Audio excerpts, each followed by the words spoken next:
গোপাল ভাঁড় কি, কি তার পরিচয়? সত্যিই কি গোপাল ভাঁড় ছিল না সবটাই গল্প? আপনারাও সেইটা কখনো না কখনো ভেবেছেন। আজ সেটাই আমি আপনাদেরকে বলতে চলেছি। তার আগে ভিডিওটিতে লাইক করে দিন।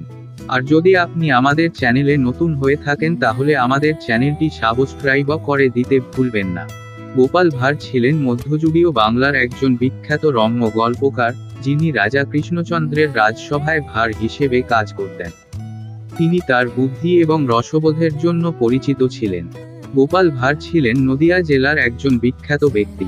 তিনি রাজা কৃষ্ণচন্দ্রের রাজসভার একজন সভাসদ ছিলেন এবং তার কৌতুকপূর্ণ কার্যকলাপ ও বুদ্ধিদীপ্ত মন্তব্যের জন্য পরিচিত ছিলেন।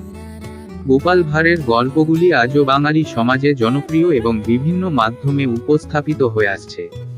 কিছু গুরুত্বপূর্ণ তথ্য। পরিচিতি: গোপাল ভাঁড় ছিলেন রাজা কৃষ্ণচন্দ্রের রাজসভার একজন বিখ্যাত ভাঁড়। সময়কাল: তিনি অষ্টাদশ শতাব্দীতে নদিয়া জেলায় বসবাস করতেন। বৈশিষ্ট্য: গোপাল ভাঁড় তার রসবোধ, বুদ্ধি এবং সমাজের নানা অসঙ্গতি নিয়ে মজার ছলে সমালোচনা করার জন্য পরিচিত ছিলেন। জনপ্রিয়তা: গোপাল ভাঁড়ের গল্পগুলি বাঙালি সমাজে আজও ব্যাপক জনপ্রিয় এবং হাস্যরসের অন্যতম উৎস। আরও জানুন। গোপাল ভাঁড়। গোপাল ভাঁড় ছিলেন মধ্যযুগের নদিয়া অঞ্চলের একজন প্রখ্যাত রম্য গল্পকার, ভাঁড় ও মনোরঞ্জনকারী। তার আসল নাম গোপাল চন্দ্র প্রামাণিক। তিনি অষ্টাদশ শতাব্দীতে নদিয়া জেলার প্রখ্যাত রাজা কৃষ্ণচন্দ্রের রাজসভায় নিযুক্ত ছিলেন। ভিডিও ভালো লাগলেই লাইক করে দেবেন আর ওপরের ভিডিও মধ্যে কোনটা চাই কমেন্টে তার নাম্বার লিখে দেবেন।